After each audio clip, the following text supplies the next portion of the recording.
Another tough theological question for you. Someone asked online about churches and about men going to church. They asked the question, why is it that if you look around, it looks like there are more women that go to church than men? And more importantly, the second part of the question is, what can churches do to become more effective at helping men understand Jesus in a language that's natural to them? Great question. And I do think there is a lot of truth. I get the chance to go to a lot of churches. I get a chance to go to a lot of churches that are passionate about reaching men, but I have seen plenty of churches that in the room, it is almost entirely female. And to be honest, if there are guys in the room, there's an entire demographic of guys that are missing from that room. And those are the guys that are tough and strong and competent. I think this is a challenge for most churches. And so I'm just going to get real with this answer.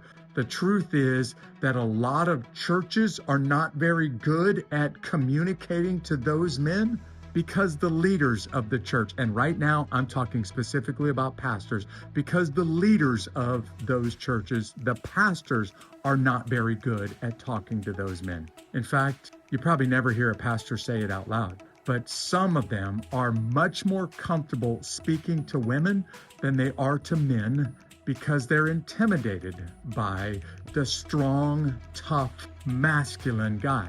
I don't mean anything negative by the word strong, tough, masculine. I'm talking about that guy who just simply has gone to church, tried it a couple of times, looked around the room and said, there's nobody like me in this room, and I don't know why I'm still going. And so they just stop going to church. And we use language that's very intentional at Two Cities Church when we refer to Jesus as our King. That language is actually biblically accurate. Jesus is King. Not only is he a king, he is the King above all kings. He is the King of kings and the Lord over lords. So when we say King Jesus, we're using very biblical language, but we also use King Jesus language on purpose, because it is the kind of language that strong men, that tough men need to hear when they hear about Jesus. See, if we're not careful, pastors will start to paint the picture of Jesus that looks a little effeminate. In fact, if you look at some of the great paintings over the history, it looks like Jesus is almost painted like he is a woman. And I think that might be because of what they heard about Jesus, and those great artists took the words that they were hearing and put it onto an image on canvas, and the words that they were hearing sounded effeminate, so the picture that they put on canvas looks effeminate. Don't get me wrong, I'm not talking about Jesus's hair color, I'm not talking about his facial features, I'm talking about the kind of leader that the church described. You see, I am a man who wants to follow a man, who wants to follow a tough man, who wants to follow a man that knows how to lead, a man that has faced suffering, a man that is worthy of all of my authority, all of my time, all of my energy, worthy of my worship.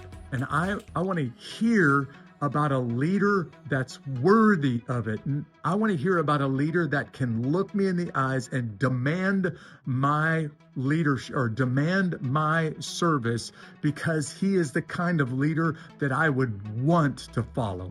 I've had plenty of guys like this in my life, in the military and in battle, but I've never met one of them that is a man worthy of following like Jesus. And because I use sir or general with the greatest respect for my leaders in the military, I use the language of Jesus being my king, the king over all kings, when we talk about him in church, because I want guys to hear about a king that is tough, a king that is strong, a king that is worth following. But I also want them to hear about a king that was willing to give his life up for his subject. And that is the kind of man that manly men, when they hear about him in their own language, would be willing to follow. So maybe one of the reasons why there are not more strong, tough, masculine men in some churches is because the pastor is painting a word picture of Jesus as effeminate. And when they look around the room, they don't see anyone that looks like them. And when they hear about this Jesus that they're describing, they don't hear about a tough, strong, masculine man. And maybe that's when they decide, I guess it's just not for me. So these are just my thoughts, just some very surface thoughts on why we don't see some more guys, what the church can do to use language that some guys would automatically not only understand, but they would want to follow that kind of leader when we talk about King Jesus. Thanks for your question. See you next time. God bless. I can work with a guy like